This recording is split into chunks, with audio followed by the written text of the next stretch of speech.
Ja,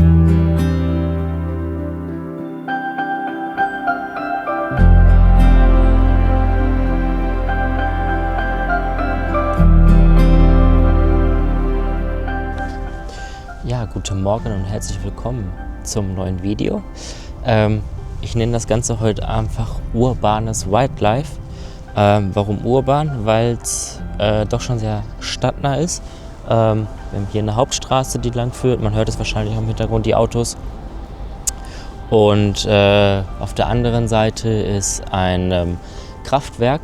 Und zwischen der Straße und dem Kraftwerk befindet sich quasi ein kleines Naturschutzgebiet mit einem See, wo heute dann doch schon sehr viel Aktivität ist. Ein paar Schwäne habe ich schon gesehen, die ganz normalen Enten habe ich gesehen, einen Haubentaucher habe ich jetzt gerade entdeckt und. Also es ist auf jeden Fall Aktivität. Ich versuche mich jetzt ein bisschen ruhig zu halten, dass die Tiere auch quasi sich an mich gewöhnen können und vielleicht ein bisschen näher kommen. Und die ganzen Tiere hier werden dann quasi fotografiert und gefilmt.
Ja, die Leute, die mich jetzt schon ein bisschen länger verfolgen hier auf meinem Kanal, denen wird wahrscheinlich aufgefallen sein, dass ich einen neuen Begleiter habe, was diese Wildlife-Fotografie angeht. Und zwar ist es das Wildlife-Stativ von K&F. Der Namen blende ich jetzt genau ein, denn der ist mir tatsächlich entfallen. Aber dieses Stativ ist einfach unabdingbar geworden für das, was ich mache.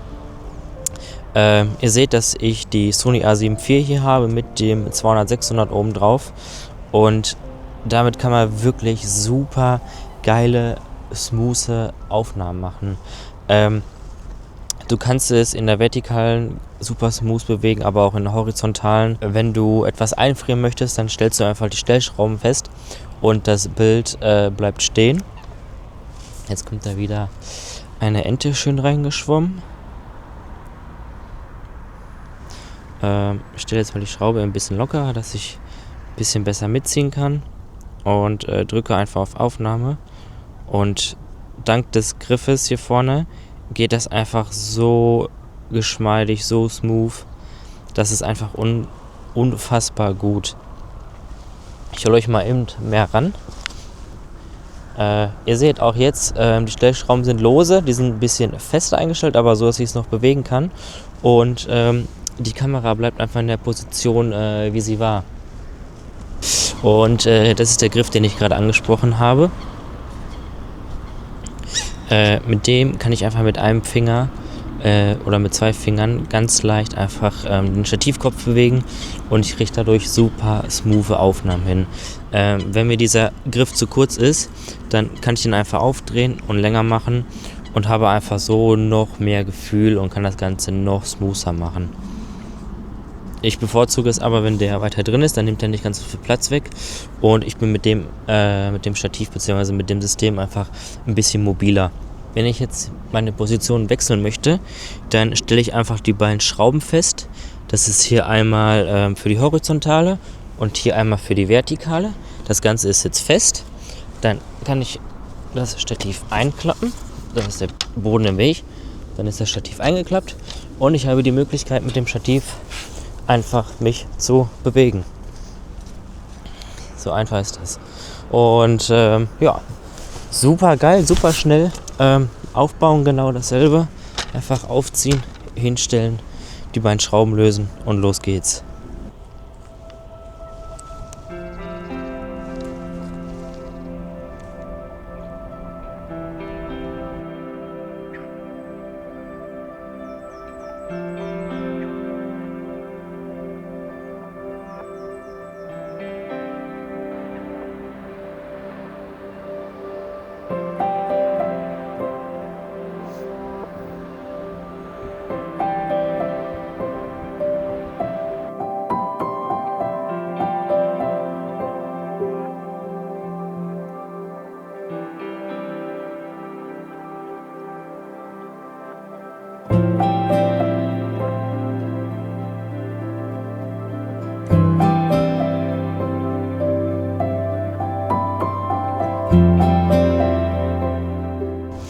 Dann hat man die Möglichkeit mit diesem Stativ,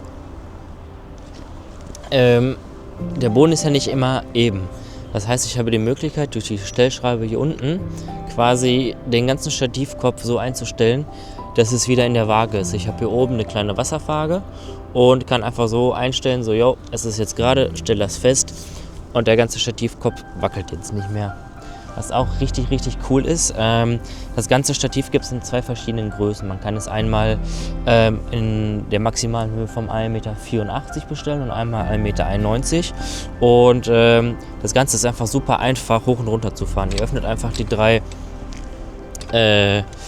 Hebel hier und könnt das Ganze dann einfach hochziehen. Zieht die wieder fest, zack, zack, zack. Und habe das Stativ dann einfach direkt auf Augenhöhe. Das ist binnen von, weiß ich nicht, 3, 4, maximal 5 Sekunden habt ihr das Stativ jetzt so ungefähr auf 1 Meter, ja 60, 1,55 Meter. Ihr habt hier unten nochmal Füße, ebenfalls diese Klemmen und dann könnt ihr das Ganze einfach hochfahren.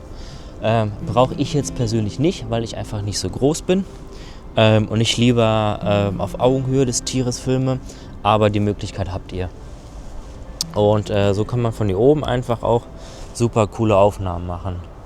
Klappen wir das Ganze mal wieder ein. Auch das geht einfach super schnell. Alle 3 Schnallen öffnen, runterfahren, mit ein bisschen hin und her wackeln. Das mache ich quasi mit jedem Stativ so. Schnallen zu und ich bin wieder ready. Es ist nicht alles super geil bei diesem Stativ. Es gibt auch einen Nachteil, den ich sehe. Ich habe das jetzt schon ein paar Wochen bei mir im Einsatz, das Stativ von K&F, und den großen Nachteil, den ich sehe, ist, wenn man mit diesem Stativ quasi seine Position wechselt. Das heißt, ich laufe jetzt nicht nur 1-2 Meter, sondern möchte dann halt wirklich, weiß nicht, an die andere Seite des Sees gehen zum Beispiel. Dann ist es so, dass ich das Ganze natürlich transportieren kann, indem ich die Kamera einfach drauf lasse. Ich löse quasi diesen Griff hier, fahre den ein und bin so dann ready to go. Das Problem, was ich jetzt habe, wenn ich hiermit jetzt laufe, dann muss ich es mit 2 Händen quasi festhalten. Man kann es natürlich auch so festhalten, das funktioniert auch, aber das wird irgendwann unbequem. Wenn dieses Stativ vielleicht weiterentwickelt werden würde, dann würde ich mir wünschen, dass man hier oben, quasi wo es in der Waage ist, auch wenn die Kamera ab ist übrigens ganz leicht abzunehmen, ihr löst einfach eine Schraube, drückt auf den Knopf, Kamera ist ab. Dann würde ich mir wünschen, dass es vielleicht in dieser Höhe so eine Trageschlaufe geben würde. Es funktioniert natürlich auch mit einer Hand, aber ihr seht, die ist schon sehr aufgestellt, das ist sehr breit. Das wird nach einer Zeit ein bisschen ungemütlich. Von daher würde ich mir wünschen, dass man hier vielleicht so eine kleine Schlaufe dran packt. Da kann man das Stativ ganz entspannt tragen. Was mir bei diesen kalten Temperaturen auch aufgefallen ist, so, wenn ich es mit der normalen Hand trage, ist es kein Problem. Wenn ich aber Stoffhandschuhe anhabe und mit diesen Stoffhandschuhen quasi dieses Metall oder das Aluminium hier anfasse, dann habe ich da gar keinen Grip, sondern das rutscht einfach die ganze Zeit hin und her. Und wie gesagt, ich würde mir wünschen, vielleicht für das nächste Modell, dass man einen Griff hier irgendwo dran packt. Das dürfte kein Problem sein, dass man das Stativ dann quasi einfach am Griff tragen kann. Und dann werden viele kleine Probleme aus der Welt geschafft. Die Kamera an dem Stativ zu befestigen ist ebenfalls super simpel. Ihr habt hier so eine kleine Stativstelle, die ist mitgeliefert worden. Habt ihr nochmal 2 Schrauben, indem ihr die quasi einfach an dem Stativfuß eures Objektivs einstellen könnt. Und jetzt drehe ich mal eben die Kamera. Und dann ist das einfach super simpel. Ihr legt quasi die Kante hier rein, wartet bis es klickt, dann geht der Stift hier rein. Könnt auf der anderen Seite dann die Schraube befestigen. Das ist diese hier, die zieht ihr einfach fest. Und dann sitzt das Stativ, das Objektiv auf dem Stativ bombenfest. Super simpel. So, Stativ steht hier hinter mir, da kommt jetzt ein Schwan reingeschwommen und den versuchen wir jetzt mal gemeinsam zu videografieren und zu fotografieren. Ich hoffe, der kommt ein bisschen näher. Ich hoffe, dass die Sträucher hier nicht im Weg sind. Schauen wir mal, ich baue mal eben auf.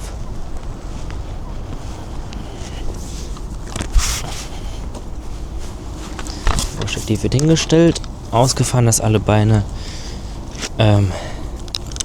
ausgefahren sind, Griff wird rausgefahren, die beiden Schrauben werden kurz gelöst, Kamera angeschaltet und dann bin ich auch schon ready to go. Eben gucken, wo der Schwan ist, da ist er. Videomodus an und Attacke.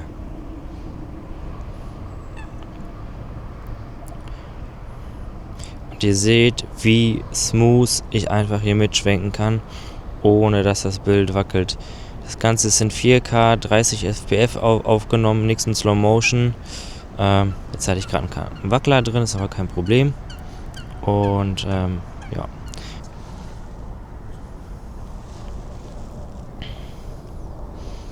Das Ganze geht jetzt auch nochmal in Slow Motion.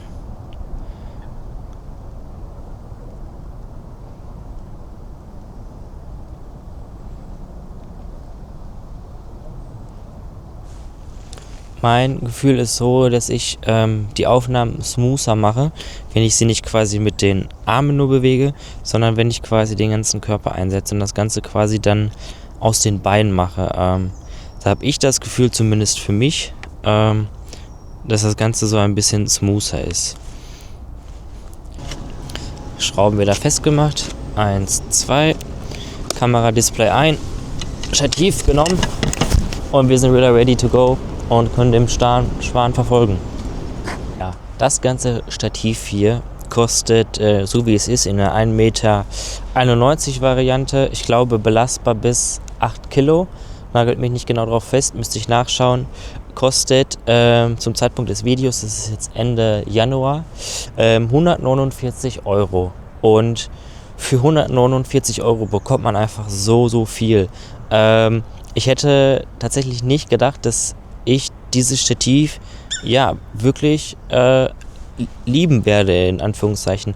Ich habe vorher diese ganzen Wildlife-Videos immer mit einem ganz normalen Reisestativ gemacht, mit einem ganz normalen Kugelkopf und da waren die Aufnahmen dann teilweise doch sehr verwackelt. Auch in der Nachbearbeitung habe ich diese Verwackelung nicht rausbekommen.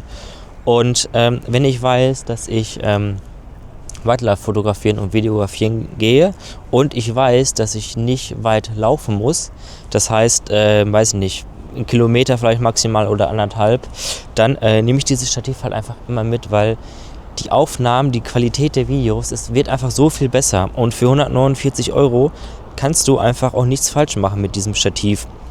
Es wird wahrscheinlich ein bisschen schwerer sein als andere Stative, die für das Wildlife ausgelegt sind. Das Gewicht blende ich euch jetzt hier ein. Ich meine, das wiegt knapp irgendwas zwischen 3 und 5 Kilo. Aber wenn man weiß, dass man halt nicht wirklich viel laufen muss, dann nehme ich das halt einfach immer mit und die Fotos und Videos, die ihr gesehen habt und auch gleich sehen werdet, ich denke einfach, dass die für sich sprechen. Und das ist einfach so ein Qualitätsboost, dass ich das halt einfach immer mitnehme, wenn ich weiß, ich gehe jetzt hier hin, habe noch eine Stunde Zeit, bevor ich zur Arbeit fahre, möchte noch ein paar Tiere fotografieren und videografieren, nehme das Moped einfach mit und gut ist. Und wenn ich fertig bin, wird es in den Kofferraum geschmissen, zu Hause sauber gemacht und das Ding ist durch.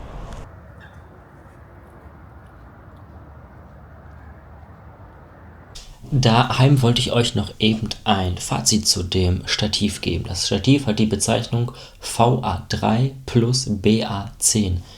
Ich nenne es einfachheitshalber einfach mal Wildlife-Stativ. Also das Wildlife-Stativ von K&F hat eine UVP von 149 €. Dafür kriegt ihr einen Fluidkopf, den ihr sowohl in der horizontalen als aber auch in der vertikalen einstellen könnt. Das Ganze ist aus Aluminium. Ihr habt die Möglichkeit, das Stativ noch in der Waage auszurichten, mittels des Kopfes oben. Ihr habt Hufeisenfüße, welche super gut sind, damit das Stativ auch auf unebenen Untergründen hält. Das Ganze ist aus Aluminium und das Stativ wiegt 4,3 Kilo. All das, wie gesagt, eine UVP von 149 € und ich finde diesen Preis einfach mega gut. Dafür bekommt ihr richtig viel Stativ und ich denke, die Aufnahmen, die ihr gesehen habt, sprechen halt einfach für sich. Unten in der Videobeschreibung ist noch ein Code verlinkt, mit dem könnt ihr nochmal 5% Rabatt sparen. Und ja, wenn dich das interessiert, dann schau gerne auf die Seite von K&F. Guck dir die ganzen Zahlen, Daten, Fakten zu dem Stativ nochmal an. Ich habe es heute quasi in Real Life für dich getestet und ja, ich bin davon mega begeistert. Habe das jetzt schon, wie gesagt, einige Wochen hier und kann das einfach tatsächlich wärmstens empfehlen.